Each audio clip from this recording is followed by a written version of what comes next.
Welcome to Sober Talk. I'm Dennis and I have lived experience of alcohol. If you or anyone you know is struggling with alcohol, please call Alcoholics Anonymous on 1300 222222 or check out their website on aa.org.au. I'll just run through the preamble of Alcoholics Anonymous. Alcoholics Anonymous is a fellowship of men and women who share their experience, strength and hope with each other. They must solve their common problems and help others to recover from alcoholism. The only requirement for membership is a desire to stop drinking. There are no dues or fees for AA membership. We are self-supporting through our own contributions. AA is not allied with any sect, denomination, politics, organisation or institution, does not wish to engage in any controversy, neither endorses or opposes any causes. Our primary purpose is to stay sober and help other alcoholics achieve sobriety. Hi there, everyone. It's Glenda here, alcoholic. I think I got the green light. Karen, I'm here starting, so thanks. Thanks for inviting me tonight. I had volunteered a while back and happened to pop up, and I agreed to do it because I thought it would be a good idea to agree to do it, even though I could have been relaxing. I think it came up right. It was meant to be. So yeah, I haven't been a guest speaker before really. So I think I didn't really overthink it too much and ask too many questions of Mish on how I should go. I've listened to guest speakers before. But yeah, once upon a time, yes, it's Glenda. My sobriety date is 16th of November 2016. I'm 43 years old. I'm married with 2 children. I own my house and I have a dog and a cat. And I have a full-time job. And that's just a little bit about me. I'm doing this on my telephone, so I'm hoping and assuming that you all are hearing me. What it was like, I had loving parents, David and Jackie, and I had a younger brother and younger sister, and we moved around a lot in my early life because of my dad's job, and I didn't know any different. That was my normal, and my mum made it fun, and it was fun. And yeah, we moved with my dad to Papua New Guinea, and whilst we lived there, my mother died in a car accident. And yeah, I remember being in New Guinea, and my parents would entertain a lot and have lots of people over, and we'd have parties down the park all the time. All the kids would get together and entertain one another, and the parents would sit around and talk and drink. So yeah, that kind of lifestyle was appealing even at a young age. It was fun. And yeah, my mum died, and we moved back to Australia, and you know, things were a bit harder after that. And my dad drank his feelings about my mother. I suppose I noticed this behaviour, and you know, it's a good way to squash feelings of sadness. And yeah, Dad remarried and started to get happier again, and it disturbed me because, you know, I felt like my mother was being forgotten and replaced, and I disagreed, and I moved out and lived with my grandparents, who were my mother's parents. And my grandfather, you know, he used to have vodka. He dealt with feelings of losing his daughter by drinking. And yeah, they let me drink on occasion. And then on occasion I would steal the sherry and, you know, take it to school. Started experimenting and drank with my friends. We all were experimenting. And yeah, it was great. I thought, this is being an adult now. I even drank stupidly year 11 of high school. We had a formal in year 11 as well as having one in year 12. It was like a semi-formal. I got drunk at my friend's farm and I fell on the concrete and smashed my tooth. A tiny chip, a reminder. Could have been much worse now, I realised. But yeah, my friends from school said, "Do you remember doing this? Do you remember doing that?" No, not really. and I kind of just laughed it off. But no one else had ridiculous stories like that. But yeah, and then so I went through high school, awkward. You know, I hear a lot in AA about people not fitting in high school. I just thought that was, I just think that's everyone. It's just awkward years. Um, but I went by relatively unscathed in high school. I think I even had a boyfriend, but yeah, it's hard to remember. I know I was a bit frigid, but anyway. Then I joined the Air Force straight from after high school, and yeah, I wasn't frigid anymore. I just had all my own money, my own time, and a new exciting life. And booze was just huge in the culture. Um, I had an alcoholic Air Force uncle. I had a I have a alcoholic Air Force father, and yeah, um, lifestyle in the Air Force was great. Really, really fun times. Like so many parties and a bit of study and a bit of training in there. But what I can remember, it was an absolutely fun time. Um, and then, of course, I got into trouble, um, and it was alcohol related. Um, Made some, probably poor choices in partners and all under the influence of alcohol. And yeah, so what happened was I moved posting to Melbourne and the booze. I joined committees. I get hooked up with a guy that likes booze. I like booze. All my friendship group liked booze. They were the people that I flocked to, though, really. And yeah, people just kept getting opportunities ahead of me and promoted ahead of me. And I remember being in trouble, and it was all booze related. Yeah, so I met my husband and we bonded over a few beers, of course. And I progressed into my marriage and with him, beautiful man. Um, and, had the usual let's um, live together and get married and have babies. And yeah, and the drinking went away a little bit when I was pregnant and then came back. And then it really progressed in me. Um, it got more frequent, closer together. Um, the drinks significantly changed from sweet white wines and beers to red wines. They seemed to take my fancy. Um, I never really could afford hard spirits. I was always a bit of a cheapskate, really. It also caused problems, yeah, financial problems, because the decision making was poor between my husband and I. And he's not an alcoholic; he was a gambler. So yeah, we had terrible time with money. We had good times and bad times, and then yeah, the drinking is really what brought us down. It really did. Um, we had some really great times. We had a property in Kangaroo Island, and my husband worked so hard to have that. He did like to a bit, like we had a lot of money, but it was a nice project and we were proud of it. But really, what made us lose it was the booze, um, and the gambling. I mean, it didn't help. I kind of sometimes always feel like it's my fault. Sometimes always. I sometimes feel on reflection that it was all my fault. But yeah, so things got a bit worse when I took a redundancy, and I had a 6-month-old baby, and I took a redundancy, and I hadn't really stopped drinking very much in that pregnancy. I even remember ordering 2 wines with dinner when I was just after I'd given birth to her in the hospital.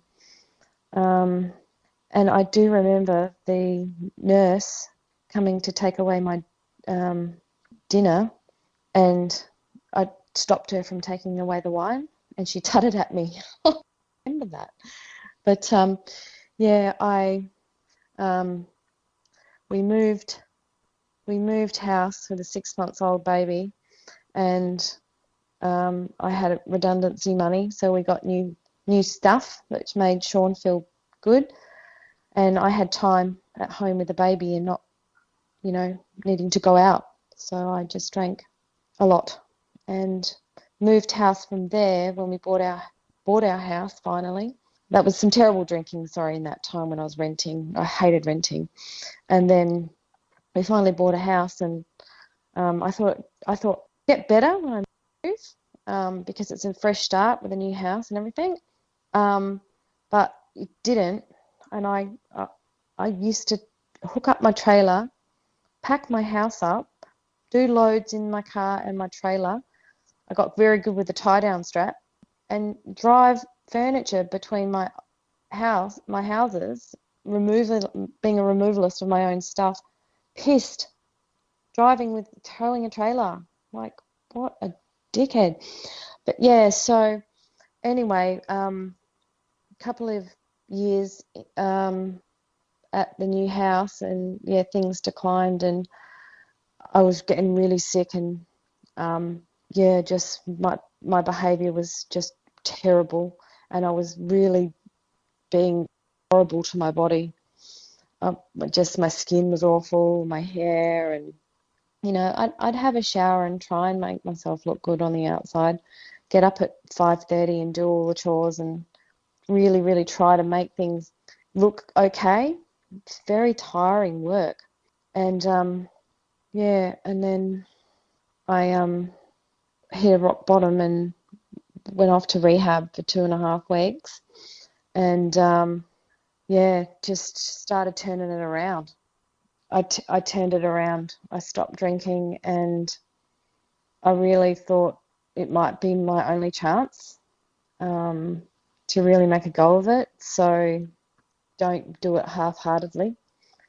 So I listened to the doctors and the nurses and the alcohol counsellor, and just started doing what I was told. Yeah, and trying. I really started trying. And, while I was staying there at the rehab, I went to the church, and I've been going to the church ever since. I find that's a place that gives me comfort, and I kind of liken it to not going to RSL, going to the church. A new hangout almost, a new something to do, a new wholesome hobby. Yeah, so I good at work.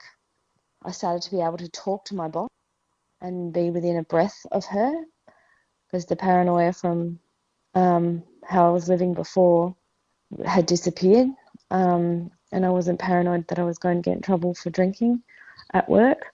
I didn't drink at work, but I still smelled like booze the next day. I started to get good and be able to concentrate and get, a lot happier almost straight away. And 6 months I'd been sober, and I got arrested for drug trafficking. And I then had to, my dad worked not far from where I worked, and I had to try and plead my case to keep my job. I was 6 months sober, and I still wasn't completely honest. I was too scared to be honest. I said I didn't do it. I lied. And I,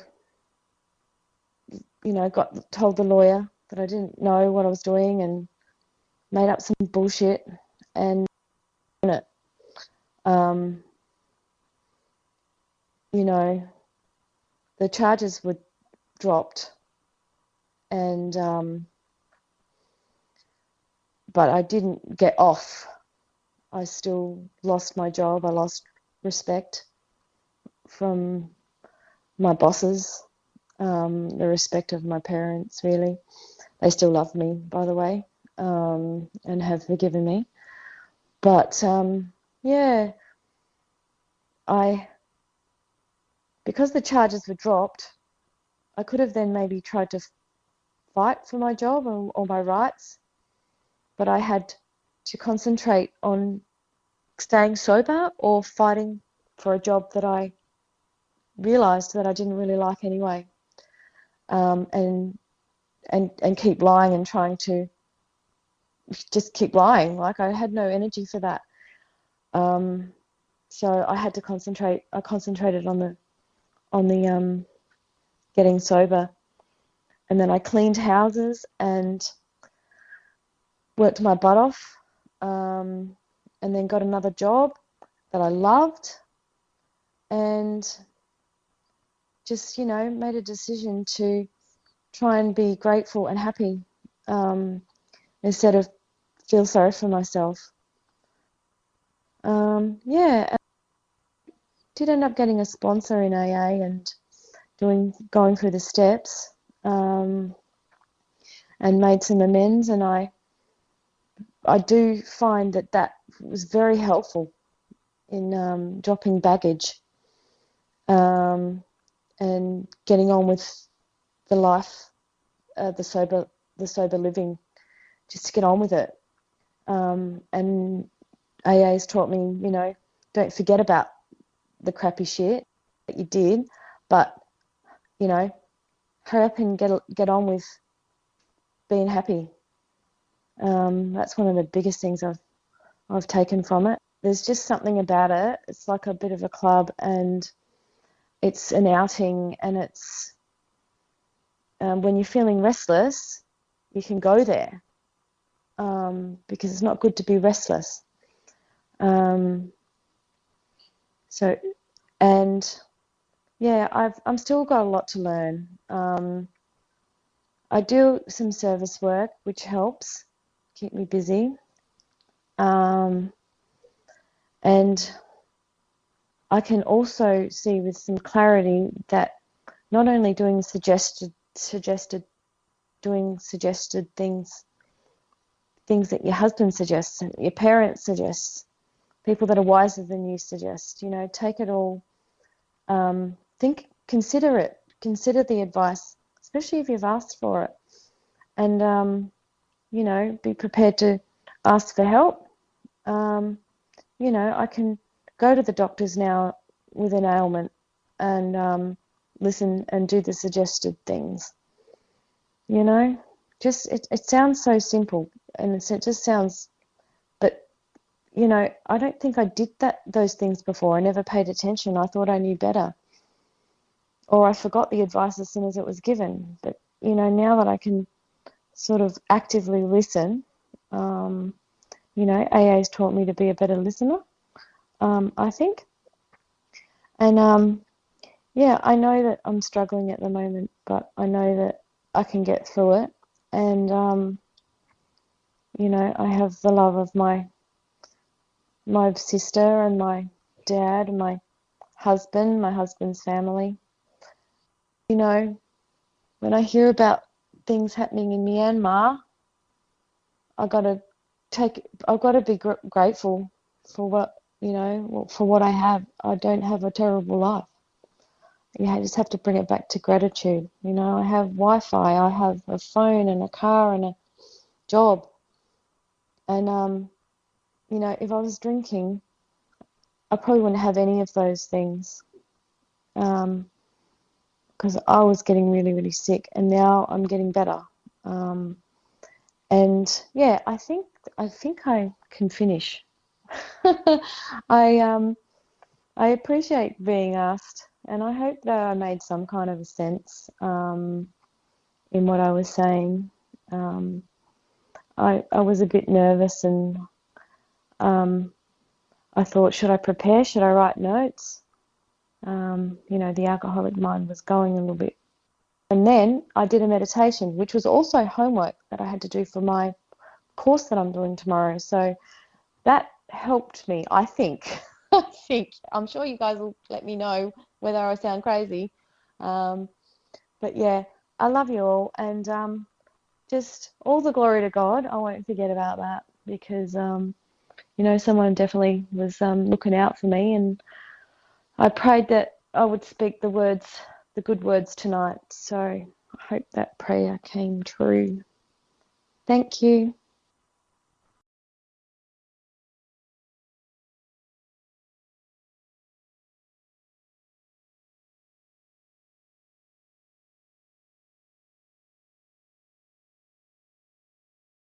We have local meetings for the full week in the local area. Monday is Gala meeting at 8 o'clock. Tuesday is Elizabeth East at 8 o'clock. Wednesday is Elizabeth East at 8 o'clock. Thursday is Two Wells at 8 o'clock. And Friday is Salisbury at 8 o'clock. There's a meeting at Deveron Park at 12 o'clock. And on Sunday there's a meeting in Salisbury at 7 o'clock. And many other meetings in the area. For details of your local meetings, please phone 1300 222222. And once again, if anyone you know is struggling with alcohol issues, please call Alcoholics Anonymous on 1300 222222. The website is aaSouthAustralia.org.au.